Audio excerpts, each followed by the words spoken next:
बंशीपुर गांव में माधुरी नाम की एक बहुत ही सुंदर लड़की शहर से पढ़ाई पूरी करके अभी कुछ दिन पहले ही गांव लौटी थी। पूरे गांव में वही एक पढ़ी लिखी लड़की थी, जिस वजह से माधुरी को अपने ऊपर बहुत घमंड था। पढ़ी लिखी होने की वजह से माधुरी गांव में रहने वाले लोगों को अनपढ़ और जाहिल समझती थी।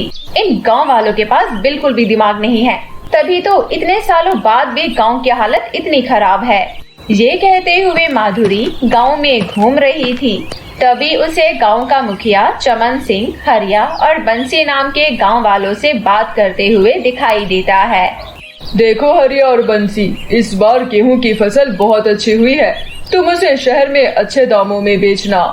मुखिया चमन सिंह की बात सुनकर हरिया गुस्से में कहता है, हाँ मुखिया जी, हर बार की तरह गेहूं की फसल इस बार भी अच्छी हुई है, लेकिन दाम फिर भी लोग कम ही देते हैं। इतना कम पैसों में खाए क्या और बचाए क्या? बात तो सही कह रहे हो, लेकिन करे तो क्या करे? गेहूं की खेती के अलावा गांव के लोग और कर भी क्या सकते हैं? तभी उन लोगों की बात सुन माधुरी रुक जाती है और उन पर हंसते हुए कहती है, तुम गांव के लोग ना कभी नहीं सुधरोगे, अनपढ़ के अनपढ़ और गवार के गवार रहोगे। अरे शहर में जाकर देखो, आजकल नई नई चीजों की खेती कर रहे हैं। तुम गांव के गवार लोग बस गेहूं और सरसों की खेती करते रहना। ये सुनकर हरिया गुस्से में माधुरी से कहता है, देखो माधुरी, हमें पता है तुम शहर से पढ़कर आई हो, लेकिन मत भूलो तुम भारत में रहती हो और भारत में गेहूं और सरसों ही खाया जाता है। अगर तुम्हारे अंदर इतना ही ज्ञान भरा है तो तुम अपने पिता के खेतों में कुछ अलग सब्जी क्यों नहीं उगा लेती? पढ़ लिख क्या गई, पता नहीं अपने आप को क्या समझने लगी हो। इतना कहकर हरिया और बंसी अपने अपने खेतों की ओर चले जाते हैं। माधुरी को हरिया की कही बात बिल्कुल भी पसंद नहीं आती। वो गुस्से से अपने पैर पटकते हुए घर आ जाती है। माधुरी को गुस्से में देखकर उसकी माँ सुनीता उससे कहती है, क्या हुआ माधुरी, तुम इतनी गुस्से में क्यों हो? माँ, गांव के अनपढ़ जाहिल गवार लोग पता नहीं अपने आप को क्या समझते हैं। तभी वहाँ माधुरी के पिता रामलाल आ जाते हैं और गुस्से से अपनी बेटी माधुरी से कहते हैं, माधुरी, तुम्हें गांव के लोगों को अनपढ़ और गवार कहने का कोई अधिकार नहीं है। तुम खेती के बारे में जानती क्या हो? देखिए पिताजी, मैं शहर से पढ़कर आई हूँ और रहा सवाल खेती के बारे में जानने का, तो अब मैं खेत में वो उगा कर दिखाऊंगी जिसकी कोई कल्पना भी नहीं कर सकता। इतना बोलकर माधुरी वहाँ से चली जाती है। उस दिन के बाद माधुरी गहरी सोच में डूब जाती है कि आखिर खेत में वो ऐसा क्या उगाए जिससे वो फेमस हो जाए। कुछ दिन बाद माधुरी के दिमाग में आइडिया आता है और फिर वो अपने आप से कहती है, अगर खेत में पिज्जा उगाया जाए तो फिर तो मेरा पूरे वर्ल्ड में नाम हो जाएगा। फिर प्रेस वाले मेरे घर में आएंगे और मैं देखते देखते फेमस हो जाऊंगी। लेकिन इसके लिए मुझे इंटरनेट पर सर्च करना होगा। अब माधुरी सारा दिन भर लैपटॉप पर सर्च करती रहती है। फिर एक दिन माधुरी अपने पिता रामलाल से कहती है, पिताजी, अब आप खेत पर नहीं जाएंगे, अब से खेत में मैं जाऊंगी। अरे पागल हो गई हो क्या? भला तुम खेत में जाकर क्या करोगी? पिताजी, मैं खेत में पिज्जा उगाऊंगी और सारी दुनिया को चौंका दूंगी। इतना बोलकर माधुरी अपने घर से बाहर निकल जाती है। माधुरी थोड़ी दूर चली ही थी कि तभी उसे गांव में रहने वाले दो लड़के बबलू और चिंटू मिल जाते हैं। बबलू और चिंटू अक्सर माधुरी को किताबी कीड़ा कहकर चिढ़ाते थे। तभी बबलू माधुरी को देखकर हंसते हुए बोलता है, अरे क्या हुआ किताबी कीड़ा, इतने गुस्से में क्यों नजर आ रही हो? तुम गवार लोगों को लगता है खेतों में सिर्फ गेहूं और सरसों ही उगाया जा सकता है, लेकिन मैं खेत में पिज्जा उगा कर दिखाऊंगी। लगता है ज्यादा पढ़ाई करके तुम्हारा दिमाग खराब हो गया है। हाँ बबलू भैया, तुम बिल्कुल ठीक कह रहे हो। मैंने सुना था शहर में पढ़ाई करने वालों का दिमाग खराब हो जाता है, लेकिन आज देख भी लिया, माधुरी मैडम खेत में पिज्जा नहीं उगता। लेकिन मैं उगा कर दिखाऊंगी, देख लेना। इतना कहकर माधुरी गांव के बाहर एक पिज्जा की दुकान थी, वहाँ जाती है और दुकानदार से बहुत सारे पिज्जा देने को कहती है। ये इतने सारे पिज्जा तो तुम अकेले नहीं खा सकती, क्या घर में मेहमान आने वाले हैं क्या? नहीं, मैं इन पिज्जा की खेती करूंगी और जब मेरे खेत में पिज्जा उग जाएंगे तब तुम मुझसे पिज्जा खरीदना। इतना कहकर माधुरी ढेर सारे पिज्जा लेकर वहाँ से चली जाती है। तभी दुकानदार चिल्लाते हुए आवाज लगाता है, अरे सुनो, अपने छुट्टे पैसे तो लेती जाओ। मगर माधुरी दुकानदार की बात नहीं सुनती। तभी दुकानदार अपने आप से कहता है, लगता है इस लड़की का दिमाग खराब हो गया है, पगला गई है। इधर माधुरी अपने पिता के खेतों में जाती है और खेत की जमीन खोदकर सारे पिज्जा उसमें गाड़ देती है। ऐसा करते करते अंधेरा हो चुका था और फिर माधुरी खुश होते हुए अपने आप से कहती है, अब बस मुझे शहर जाकर केमिकल लाना है, उसके बाद मेरे खेतों में पिज्जा की खेती उग जाएगी। फिर मुझे फेमस होने से कोई नहीं रोक सकता। माधुरी मन ही मन खुश हो रही थी कि तभी उसे डरावनी डरावनी आवाजें सुनाई देने लगी। माधुरी बुरी तरह से डर जाती है। तभी माधुरी के सामने चुड़ैल आ जाती है। तुम कौन हो और इतनी रात को यहाँ आने की तेरी हिम्मत कैसे हुई? इससे पहले कि माधुरी कुछ समझ पाती, चुड़ैल माधुरी पर हमला कर उसे मार डालती है और उसका खून पीने लगती है। वाह, मजा आ गया, इसका खून तो बहुत ही स्वादिष्ट था। तभी माधुरी चुड़ैल में बदल जाती है और चुड़ैल के सामने खड़ी हो जाती है। ये देखकर चुड़ैल चौंक जाती है और कहती है, अरे ये कैसे चुड़ैल बन गई? तभी माधुरी चुड़ैल गुस्से से उस चुड़ैल को देखकर कहती है, तूने मेरा सपना पूरा होने से पहले ही मुझे मार दिया, इसलिए मैं चुड़ैल बन गई। अब मैं तुझे जिंदा नहीं छोड़ूंगी। अरे ये तो मुझसे भी ज्यादा खतरनाक बन गई, ऐसा कैसे हो सकता है? क्योंकि मैं एक जवान चुड़ैल हूँ और तुम बूढ़ी। माधुरी चुड़ैल उस चुड़ैल को मार देती है और गुस्से से खेत की ओर देखकर कहती है, इन गांव के गंवार लोगों ने मेरा बहुत मजाक उड़ाया है। अब मैं गांव के किसी भी व्यक्ति को कुछ भी खाने नहीं दूंगी। अगर गांव के लोग कुछ खाएंगे भी तो सिर्फ मेरे खेतों में उगने वाले पिज्जा। और वैसे भी अब मैं चुड़ैल बन गई हूँ, इसलिए अब पिज्जा उगाना अब मेरे लिए चुटकी बजाने जैसा है। माधुरी चुड़ैल फिर अपनी शक्ति से खेतों में पिज्जा उगा लेती है। पूरे खेत में पिज्जा ही पिज्जा दिखाई देने लगता है। उधर रात को जब माधुरी अपने घर नहीं पहुंचती तो उसकी माँ को चिंता होने लगती है। माधुरी के बाबू, इतनी रात हो गई है, माधुरी अभी तक घर नहीं लौटी। अरे तुम्हारी पागल लड़की खेत में पिज्जा उगाने गई है और तुम तो जानती हो वो कितनी जिद्दी है। थोड़ी देर में आ जाएगी, टेंशन मत लो। ऐसी ही सुबह हो गई। फिर हरिया और बंसी अपने अपने खेतों में जाते हैं। तभी हरिया की नजर रामलाल के खेतों पर गई। हरिया चौंकते हुए बंसी से कहता है, बंसी भैया, वो सामने देखो, रामलाल काका के खेत में तो पिज्जा उगे हुए नजर आ रहे हैं। ये सुनकर बंसी हंसते हुए कहता है, लगता है भैया तुम्हारी आंखों में मोतियाबिंद हो गया है, जाकर अपनी आंखों का इलाज करा लो। अरे नहीं भैया, मेरी आंखें बिल्कुल ठीक है, मैं सच कह रहा हूँ। तुम एक बार रामलाल काका के खेतों की तरफ देखो तो सही। बंसी जब खेत की ओर देखता है तो वो भी चौंक जाता है। अरे हाँ भैया, तुम तो बिल्कुल सही कह रहे हो। कहीं उस पागल लड़की ने खेत में सचमुच पिज्जा तो नहीं उगा दिया? अगर ऐसा हुआ है तो ये तो चमत्कार हो गया।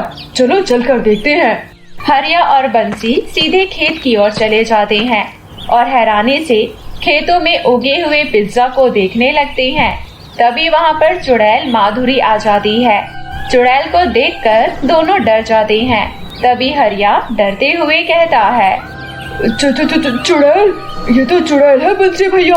मैंने तो सुना था चुड़ैल सिर्फ रात को खेतों में घूमती है, लेकिन ये दिन में कहाँ से आ गई?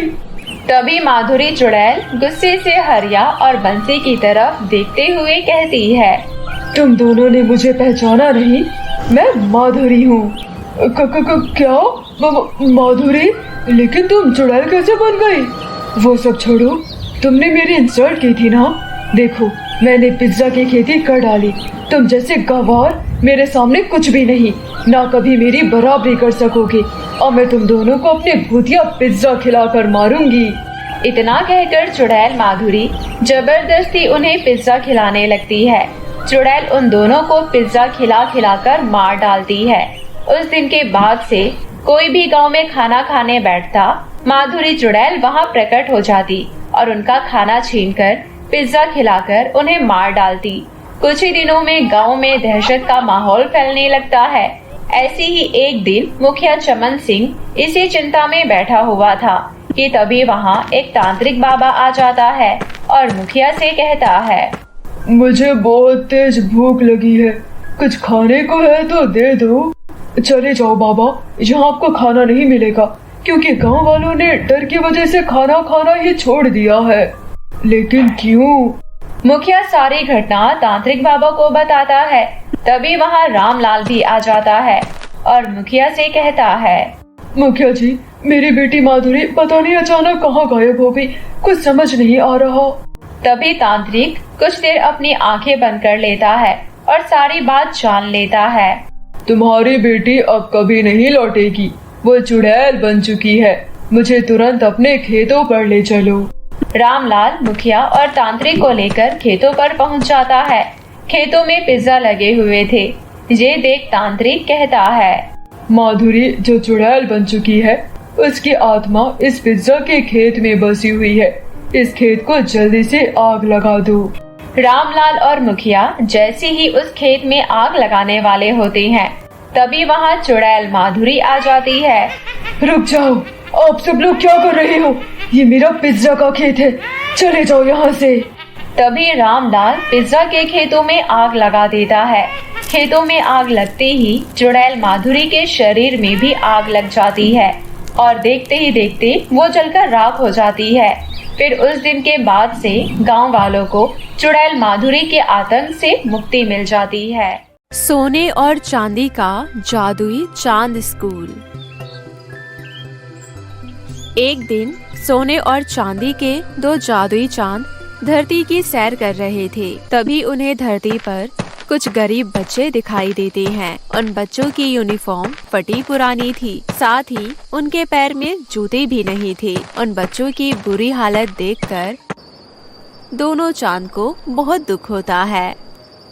ये बेचारे बच्चे कितने गरीब हैं। इनके पास पहनने के लिए अच्छे कपड़े भी नहीं है, यहाँ तक कि इन्हें नंगे पांव स्कूल जाना पड़ता है। तुम ठीक कहती हो, इन बच्चों की हालत देखकर मुझे भी बहुत दुख हो रहा है। हमें इन बच्चों की सहायता करनी चाहिए। लेकिन इन बच्चों की मदद करने से कोई फायदा नहीं होगा, क्योंकि इनके धरती पर बहुत सारे गरीब बच्चे रहते हैं जो स्कूल में पढ़ाई करना चाहते हैं, लेकिन उनके पास कपड़े और किताबें नहीं हैं, जिस वजह से वो स्कूल में पढ़ाई नहीं कर पाते। हमें कुछ ऐसा करना चाहिए जिससे हम सभी बच्चों की सहायता कर सके। मेरे पास एक बहुत बढ़िया आइडिया है।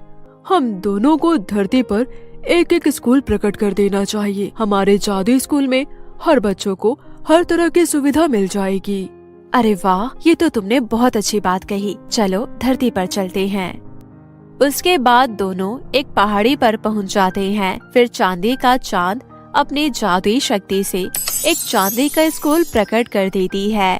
मैंने अपना चांदी का स्कूल प्रकट कर दिया है, चलो अब तुम अपना स्कूल प्रकट करो। फिर सोने का चांद भी अपनी जादुई शक्ति से सोने की तरह चमचमाता हुआ स्कूल प्रकट कर देती है। फिर वो दोनों वहाँ से चली जाती है।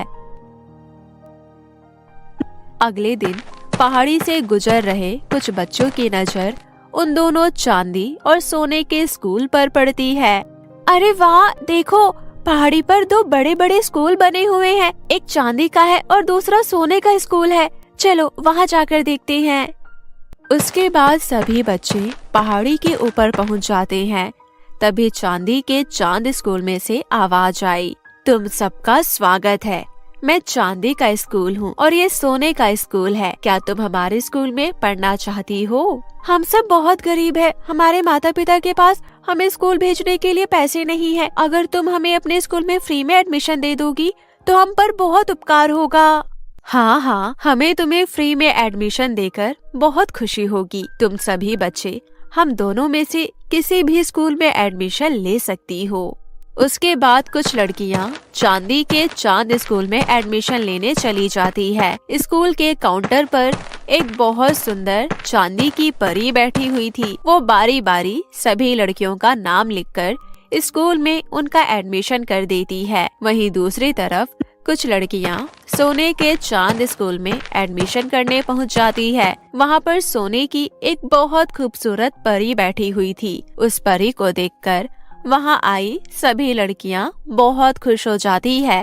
अरे वाह, इस सोने के स्कूल के अंदर तो सोने की परी है। हमने इस स्कूल के अंदर आकर बहुत अच्छा किया। परी जी, जल्दी से हमारा आप एडमिशन कर दो, हम इसी स्कूल में पढ़ेंगे। सोने की परी जल्दी से उन सभी लड़कियों का नाम लिखकर उनका एडमिशन कर देती है। फिर सोने के स्कूल के अंदर से उन सभी लड़कियों को सोने के बैग मिल जाते हैं। इसके साथ उन्हें ढेर सारी सोने की किताबें भी मिलती है। ये देख लड़कियां खुश होते हुए बोली, ये तो कमाल हो गया, सोने का स्कूल तो बहुत अच्छा है। इसने हमें सोने के बैग और सोने की किताबें दी है। उसके बाद सोने का स्कूल उन सभी लड़कियों के ऊपर सुंदर यूनिफॉर्म प्रकट कर देती है। इसी के साथ उन सभी लड़कियों के पैरों में सोने की जूते प्रकट हो जाते हैं। ये देख उन सभी लड़कियों का खुशी का ठिकाना नहीं रहता। उसके बाद सभी लड़कियां सोने का बैग और किताबें लेकर बाहर आती है। फिर वो लड़कियां चांदी के स्कूल से बाहर से एडमिशन लेकर बाहर आई हुई लड़कियों से बात करती है। ये देखो, हमें तो सोने के स्कूल ने सोने का बैग और किताबें और सोने के जूते भी दिए हैं। तुम लोगों को तो चांदी का बैग और जूते मिले हैं। तुम्हारा चांदी का स्कूल कुछ खास नहीं है, हमारा सोने का स्कूल बहुत अच्छा है। हमें तो सिर्फ पढ़ाई करने से मतलब है, हमारे लिए चांदी का स्कूल बहुत अच्छा है। उसके बाद सभी लड़कियां अपने अपने घर चली जाती है। अगले दिन से सभी लड़कियां चांदी स्कूल और सोने के स्कूल में जाकर पढ़ाई करने लगती है। सभी लड़कियों को दोनों स्कूल की तरफ से ढेर सारा स्वादिष्ट खाना भी मिलता था। धीरे धीरे कुछ हफ्ते बीत जाते हैं। चांदी के स्कूल में रहने वाली चांदी की परियां टीचर सभी लड़कियों को अच्छी तरह पढ़ाया करती थी, लेकिन वहीं दूसरी तरफ सोने के स्कूल में रहने वाली सोने की परियां टीचर लड़कियों को बुरी बनने की पढ़ाई करवाती थी। सोने की परियां सभी लड़कियों को घमंडी और बदतमीज बना देती है। फिर एक दिन गांव की एक बूढ़ी औरत मटके में पानी लेकर जा रही थी। तभी अचानक उसका पैर फिसल गया और वो जमीन पर गिर गई और उसका मटका टूट गया। सोने के स्कूल में पढ़ने वाली लड़कियां तभी वहां से जा रही थी। वो जोर जोर से उस बूढ़ी औरत का मजाक उड़ाने लगी। तभी वहां से गुजर रही चांदी के स्कूल में पढ़ने वाली लड़कियां ये सब देख लेती है। फिर उनमें से माला नाम की एक लड़की बोली, अरे ये सब क्या है? तुम लोग अम्मा की मदद करने के बजाय उन पर हंस रही हो। तुम सब बहुत बुरी हो। तभी सोने के स्कूल में पढ़ने वाली रानी नाम की एक लड़की बोली, हमें बुरा बोलने की तेरी हिम्मत कैसे हुई? चलो इन सब चांदी के स्कूल में पढ़ने वाली लड़कियों को सबक सिखाती हैं। उसके बाद सोने के स्कूल में पढ़ने वाली सभी लड़कियां अपने बैग से सोने की जादुई छड़ी निकाल लेती है। ये सोने की जादुई छड़ी हमें सोने के स्कूल ने दी है। इस छड़ी से हम किसी को भी सजा दे सकते हैं। अब हम तुम्हें सजा देंगे। उसके बाद वो सब लड़कियां सोने की छड़ी को गोल गोल घुमाने लगती है। चांदी के चांद स्कूल में पढ़ने वाली लड़कियों को सीधा आसमान में पहुंचा देती है। अरे ये क्या, हम तो आसमान में आ गए। मुझे तो ऊंचाई से बहुत डर लगता है, कोई हमें नीचे उतारो। फिर सोने की चांद स्कूल में पढ़ने वाली लड़कियां बहुत सारी भूतिया चिड़िया प्रकट कर देती है। उसके बाद सभी भूतिया चिड़िया आसमान में मौजूद सभी लड़कियों को काटने लगती है। हाय, मर गई रे। अरे कोई बचाओ, मुझे बहुत दर्द हो रहा है। बचाओ, कोई बचाओ मुझे। ये सब लड़कियां बहुत बुरी है। सोने के स्कूल में पढ़कर ये सब लड़कियां बुरी बन गई है।